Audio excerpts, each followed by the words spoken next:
Hello everybody.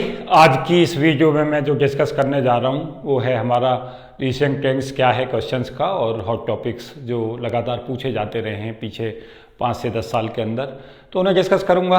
साथ ही साथ इस पर भी डिस्कशन दूंगा कि आगे फर्दर क्या उम्मीदें हैं क्वेश्चंस का और क्या क्या पैटर्न्स में बदलाव है। पहले हम सब जानते हैं कि पहले जो एग्ज़ाम था वो CSIR कंडक्ट कराता था, अब नेशनल टेस्टिंग एजेंसी के हाथ है, NTA कराता है। तो उससे के चलते क्या क्या परिवर्तन की उम्मीदें हैं, क्या क्या परिवर्तन देखे जा रहे हैं, इस पर भी डिस्कशन दूंगा। तो सबसे पहले ये जानने का प्रयास करें कि जो हमारे हॉट टॉपिक्स हैं और रिसेंट ट्रेंड्स में क्या क्या मैं इसमें डिस्कस करने वाला हूँ। तो सबसे पहला डिस्कशन दे रहा हूँ थर्मल स्टैटिस्टिकल की बुक, फिर क्वांटम और कुछ कंसेप्ट क्लासिकल के भी बता रहा हूँ कहाँ से क्वेश्चन आ रहे हैं और कैसे आपको आगे प्रिपेयर रखना है। तो जो NTA है उसके बाद जो पेपर के पैटर्न में बदलाव देखे जा रहे हैं जब से NTA के पास पेपर गया है, उसमें देखा जा रहा है कि कैलकुलेशंस जो है लॉन्ग कैलकुलेशंस वो क्वेश्चन थोड़े कम हुए हैं और कंसेप्चुअली और जो बेसिक फंडामेंटल है उस पर NTA का ज़्यादा फोकस है। तो आप बेसिक फंडामेंटल्स पर थोड़ा काम ज़्यादा करें और अपने कंसेप्टों की कवरेज को वाइड करने का प्रयास करें, उससे आपको निश्चित तौर से फ़ायदा होने वाला है। कोरोना काल में पेपर क्योंकि जून में हो नहीं पाया तो थोड़ा मेरिट की भी उम्मीदें हैं कि थोड़ा सा मेरिट जो राइज करेगी, तो आपको अपनी तैयारी पे बहुत फोकस रखना है और जो मैं अभी टॉपिक बता रहा हूँ इन टॉपिकों पे खास तौर से फोकस रखना है।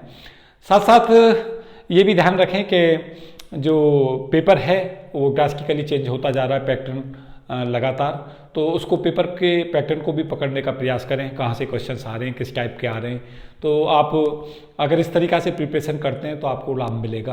तो सबसे पहले मैंने इसमें और टॉपिक लिस्ट और रिसेंट में डिस्कशन दिया है पार्ट्स एंड फंक्शन और इट्स एप्लीकेशन। अगर पीछे के पेपरों का एनालिसिस हम करते हैं तो सबसे ज़्यादा क्वेश्चंस जो थर्मल स्टैटिस्टिकल से देखा जाता है वो पार्ट्स एंड फंक्शन का है।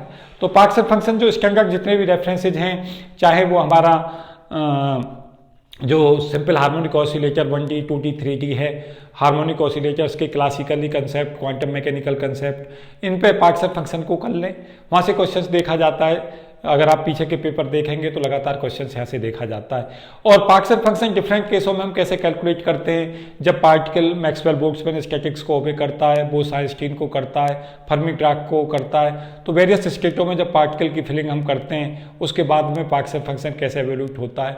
और उसके बाद पार्ट्स एंड फंक्शन के साथ जो वेरियस फिजिकल पैरामीटर हैं, चाहे वो हमारी एनर्जी हो, चाहे प्रेशर हो, एंट्रोपी हो, और UFGH जो हमारे थर्मोडायनिक पोटेंशियल है उनको एवेल्यूट करना, ये सब चीज़ें हमें आनी चाहिए। मैग्नेटाइजेशन को एवेल्यूट करना। जो महत्वपूर्ण क्वेश्चंस में एक क्वेश्चन जहाँ से क्वेश्चंस अभी नहीं आ रहा है लेकिन मैं उम्मीद कर रहा हूँ वो है हमारा पैरामैग्नेटिक सब्सटेंस। तो पैरामैग्नेटिक सब्सटेंस के दो केसेज दोनों करके चलें। जब पैरामैग्नेटिक सब्सटेंस में जो डाइपोल्स हैं अगर उनका ओरिएंटेशन पैरेलल और एंटी पैरेलल है तो क्या होगा, पार्ट्स एंड फंक्शन। और जब हमारा चारों तरफ को रैंडम ओरिएंटेशन होगा पैरामैग्नेटिक में तब क्या होगा। तो ये सब करके चलें, इससे आपको फायदा मिलेगा। आइडियल गैस का पार्ट्स एंड फंक्शन का एवोल्यूशन देख लें, उसके एप्लीकेशंस पोर्शंस पे काम करें, यहाँ से भी क्वेश्चन देखे जाते हैं। तो ये हमारे महत्वपूर्ण टॉपिक्स हैं पार्ट्स एंड फंक्शन और एप्लीकेशन। मैं इसे मोस्ट इंपॉर्टेंट में दूंगा और कहूँगा कि ये रिसेंट ट्रेंड में भी है और हॉट टॉपिक भी है। तो अगर मुझसे स्टैटिस्टिकल में सबसे इंपॉर्टेंट टॉपिक के लिए कहा जाए तो मैं इसी को ऑप्ट करना पसंद करूँगा। सेकंड में हमारा आइजिंग मॉडल है। अगर आप पीछे के पेपरों का एनालिसिस करें, पीछे से 5 से 10 साल का पेपर एनालिसिस करें तो आपको लगेगा कि आइजिंग मॉडल बहुत बार क्वेश्चन इस पर पूछा जाता है। हैमिल्टोनियन देता है H बराबर -J S1 S2 plus S2 S3 bracket में है -H S1, और फिर S1 और S2 का जो इंटरेक्शन के चलते हम एनर्जी निकालते हैं, फिर उसका पार्ट्स एंड फंक्शन एवोल्यूट करते हैं, कॉम्बिनेशन बना के उसको देखें। मैंने कुछ वीडियो अपलोड किए हैं। तो इस क्वेश्चन को जो है इस पैटर्न के क्वेश्चनों को जरूर करके जाएं, आइजिंग मॉडल को करके जाएं, इस पे अप्लाइड क्वेश्चंस करके जाएं, तो ये आपको निश्चित तौर से लाभ देगा। तो ये हमारे दो बहुत महत्वपूर्ण टॉपिक हैं। उसके साथ साथ ब्लैक बॉडी रेडिएशन लगातार हॉट टॉपिक रहता है। अगर मैं कहूँ कि अगर इन दो टॉपिकों के बाद सबसे ज़्यादा क्वेश्चन कहाँ से आता है तो ब्लैक बॉडी रेडिएशन है। ब्लैक बॉडी रेडिएशन में भी जो पार्टिकल जो हमारे रेडिएशंस वन डायमेंशनल बॉक्स के अंदर हैं, 2D में हैं, 3D में हैं, तो वहाँ पे जो एनर्जी डेंसिटी की जो डिपेंडेंसी है टेम्परेचर पे वो क्या होगी, CV हमारा कैसे निर्भर करेगा टेम्परेचर के ऊपर, प्रेशर कैसे निर्भर करेगा, फोर्स कैसे निर्भर करेगा, और साथ साथ UFGH कैसे टेम्परेचर डिपेंडेंट होंगे, ये सब एवोल्यूशंस करके जाएं। यहाँ से क्वेश्चंस लगातार देखा जाता है और आजकल हॉट टॉपिक बना हुआ है और रिसेंट ट्रेंड में भी है यहाँ से क्वेश्चंस। पिछली बार भी पेपर में क्वेश्चन था यहाँ से। फोर्थ पे मैंने डिस्कस किया है फेज स्पेस और इट्स एप्लीकेशन। फेज स्पेस लगातार टॉपिक बना रहता है हॉट में, इसमें रिसेंट ट्रेंड में भी है, मतलब आजकल भी पूछा जा रहा है। और पीछे से अगर आप 10 ईयर्स के पेपर उठाएंगे तो आपको लगेगा कि फेज स्पेस एक सबसे ज़्यादा पूछे जाने वालों में। तो पीछे के पेपर सॉल्व करें फेज स्पेस में।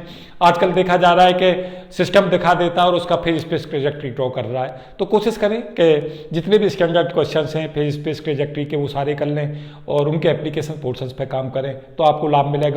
डेंसिटी ऑफ स्टेट्स को देख लें, डेंसिटी ऑफ स्टेट्स कैसे एवोल्यूट करते हैं, उसके साथ साथ उसमें फर्मी एनर्जी एवोल्यूशन कैसे कर लेते हैं उसको भी देखें, वहाँ से भी क्वेश्चन देखे जाते हैं जनरली। एंट्रोपी जो हमारा एक बहुत ही महत्वपूर्ण टॉपिकों में है, एंट्रोपी जितने भी सिस्टम्स की हम कैसे एवोल्यूट करते हैं। पीछे देखा रिसेंट ट्रेंड में S बराबर KB log W पे क्वेश्चन था, W दे रखा था, S पूछा था, तो इसी फॉर्मूले पे सिंपल क्वेश्चन था। कार्नोट हीट इंजन लगातार एक हॉट टॉपिक बना रहता है, लगातार क्वेश्चंस देखे जाते हैं। एफिशिएंसी का फॉर्मूले पे क्वेश्चन आते हैं, E बराबर W अपॉन Q1 या E बराबर 1 माइनस Q2 अपॉन Q1 या 1 माइनस Q2 अपॉन T1, इस पर देखा जाता है। इनको इस पर करके चले और काफ़ी महत्वपूर्ण जो ये टॉपिक रहता है कार्नोट हीट इंजन। बहुत मुश्किल क्वेश्चन नहीं होते, ग्रेजुएशन लेवल के क्वेश्चन आते हैं यहाँ से। बेसिक एंट्रोपी पे भी बेसिक फंडामेंटल क्वेश्चन आते हैं, तो इन दोनों टॉपिकों को भी मैंने हॉट उसमें दिया है कि भाई इनको टॉपिकों को अच्छे से प्रिपेयर करें। आजकल रिसेंट ट्रेंड में चल रहा है P बराबर KVT रो माइनस B2 रो स्क्वायर प्लस B3 रो क्यूब। ये हमारा रो डेंसिटी है, T टेम्परेचर है, P प्रेशर है। तो यहाँ पे वैल्यू पूछी गई थी रो C KVT C upon PC की, तो DP अपॉन D रो को जीरो करें पॉइंट ऑफ रिफ्लेक्शन पे, D2P अपॉन D रो स्क्वायर को जीरो करें और फिर उसे सॉल्व करें, तो यहाँ से हमें पॉइंट ऑफ रिफ्लेक्शन आता है। यहाँ से भी क्वेश्चन देखा जा रहा है, रिसेंट ट्रेंड में है ये भी क्वेश्चन। 7th में मैंने बताया है कि हैमिल्टोनियन देता है और एनर्जी पूछ लेता है। हैमिल्टोनियन एक बार अभी देखा रिसेंट ट्रेंड में, P square upon 2m plus lambda x4 दे रखा था और एनर्जी पूछी थी। तो जो T अपॉन V है, T kinetic energy, V potential energy, एन यहाँ पे लैम्डा x की पावर n से कंपेरिजन करके आता है। यहाँ से हम V निकाल लेते हैं, T की जगह पर हाफ के T रख कर डिग्री ऑफ फ्रीडम के साथ एनर्जी, और V जब हम कैलकुलेट कर लेते हैं तो हैमिल्टोनियन की वैल्यू को T प्लस V से सॉल्व कर लेते हैं। यहाँ से क्वेश्चन देखा जाता है तो इस पे पैटर्न पे क्वेश्चन करें, जैसे यहाँ लैम्डा x की पावर 6 दे सकता है आगे, या लैम्डा x की पावर 1 दे देगा, या लैम्डा x स्क्वायर दे देगा, और यहाँ से फॉर्मूला अप्लाई करके क्वेश्चन हमें सॉल्व करना होगा। तो ये भी हॉट टॉपिक और रिसेंट ट्रेंड में दोनों में है।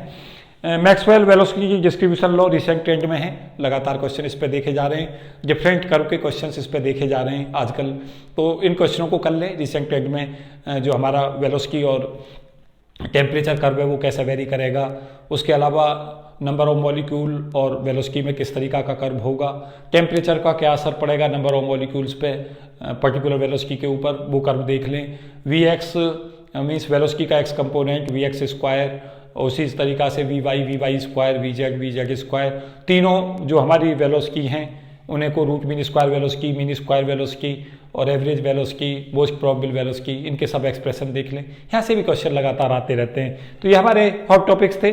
उसके अलावा जो हमारे बेसिक फंडामेंटल हैं, वर्क के फॉर्मूले हैं, वो कर लें। Cp अपॉन CV बराबर 1 + 2 अपॉन F पे फॉर्मूले पे क्वेश्चंस देखे जाते हैं। मोनोएटॉमिक, डायएटॉमिक, ट्राइएटॉमिक की डिग्री ऑफ फ्रीडम को ध्यान रखें, उस पर क्वेश्चन देखे जाते हैं, सिंपल क्वेश्चन आते हैं इस पर, तो इनको सबको आप अच्छे से प्रिपेयर करके चलें। मुझे उम्मीद है कि अगर इन टॉपिकों को आप कर लेते हैं बहुत अच्छे से, और इसके दाएं बाएं की जहां भी आपसे क्वेश्चन पूछा जा रहा है उसके आसपास की चीज़ों पर भी ज़्यादा फोकस बढ़ाए रखें, तो आपको निश्चित तौर से फायदा मिलेगा। इसमें मैंने जो नंबर 2 पे डिस्कशन दिया वो क्वांटम मैकेनिक्स के कुछ महत्वपूर्ण टॉपिक हैं, इन्हें मैं डिस्कस करने जा रहा हूँ। 1 डायमेंशनल, 2 डायमेंशनल, 3 डायमेंशनल बॉक्स में एनर्जी आइगन वैल्यू के क्वेश्चंस देखे जाते हैं। वेव फंक्शन पूछता है, एनर्जी के अलावा मोमेंटम हम कैसे कैलकुलेट करें वेरियस केसेज के अंदर, वो देखें। एक बहुत ही हॉट टॉपिक बन के उभरा है और लगातार पूछाता रहा है, रिसेंट ट्रेंड में भी है ये क्वेश्चन कि पार्टिकल दे देता है फर्मियोन्स बताता है कि 7 फर्मियोन है या 6 फर्मियोन है या 4 फर्मियोन है, और उन्हें पार्टिकल इन बॉक्स में फिल कराता है और उनकी एनर्जी पूछता है। तो इस तरीका के क्वेश्चन कर लें, उन्हें 2 डायमेंशनल बॉक्स में भी फिल करना सीख लें पार्टिकल को, और 3 डायमेंशनल बॉक्स में भी फिल करना सीख लें।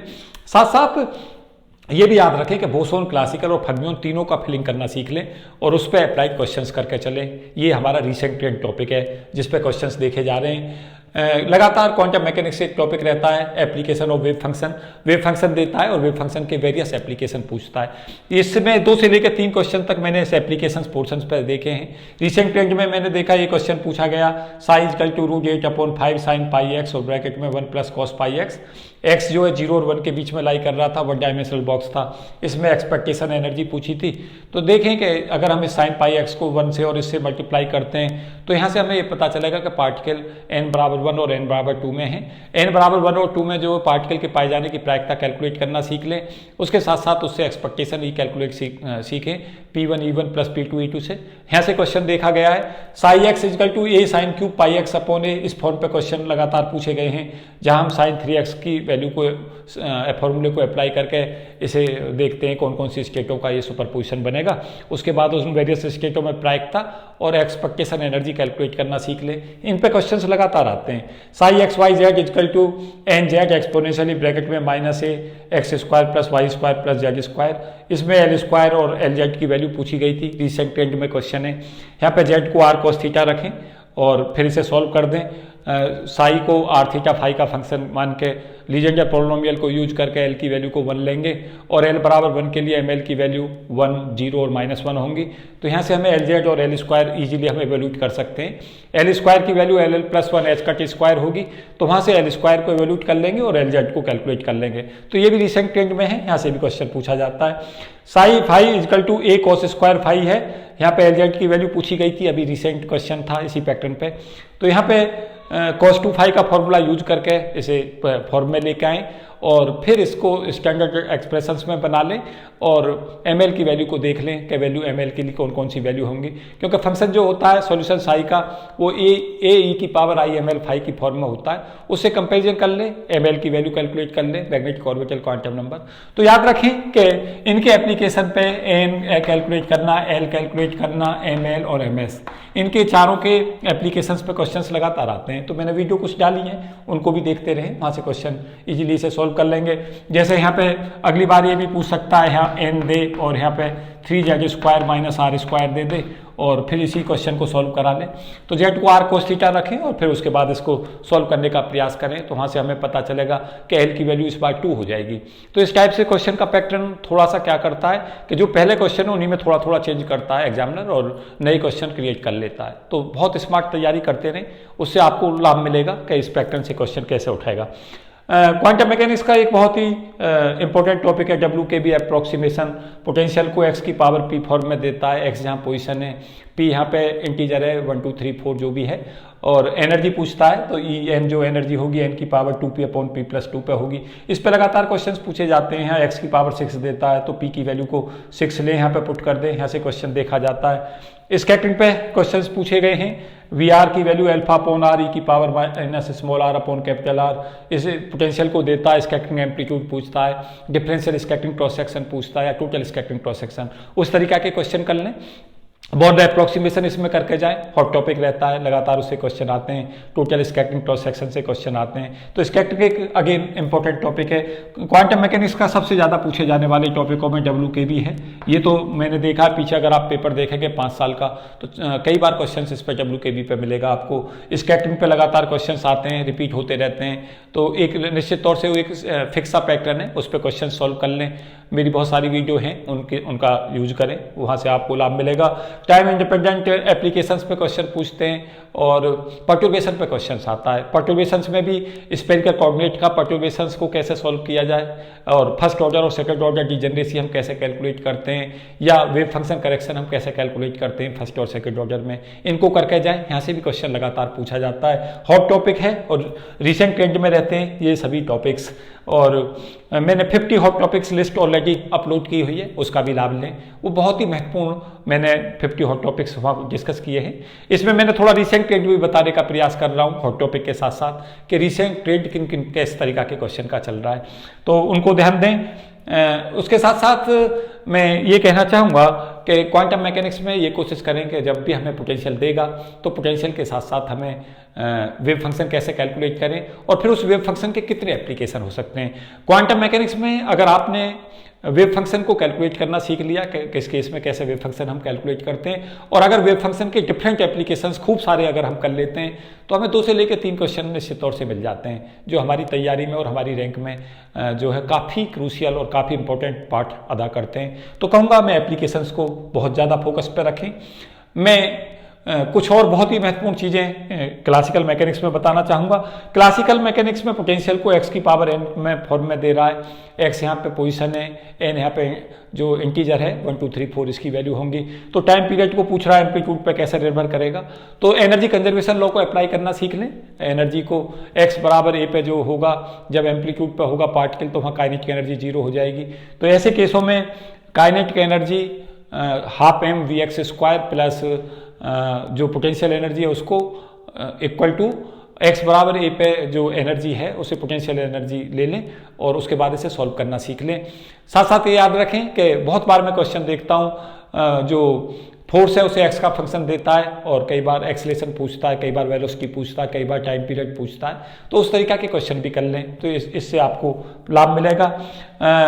पार्टिकल का जब भी फोर्स और पोटेंशियल एनर्जी देता है उसमें हम एम्पलीट्यूड है उस पर डिपेंडेंसी देखें वेरियस फैक्टर्स की, साथ साथ एक्सेलरेशन कैसे कैलकुलेट करें, एक्सेलरेशन के साथ साथ वेलोसिटी कैसे कैलकुलेट करें, पोजीशन टाइम कर्व किस तरीका का आएगा उस केस के अंदर, ये सब चीज़ें करके चलें तो आपको निश्चित तौर से लाभ मिलेगा पेपर में।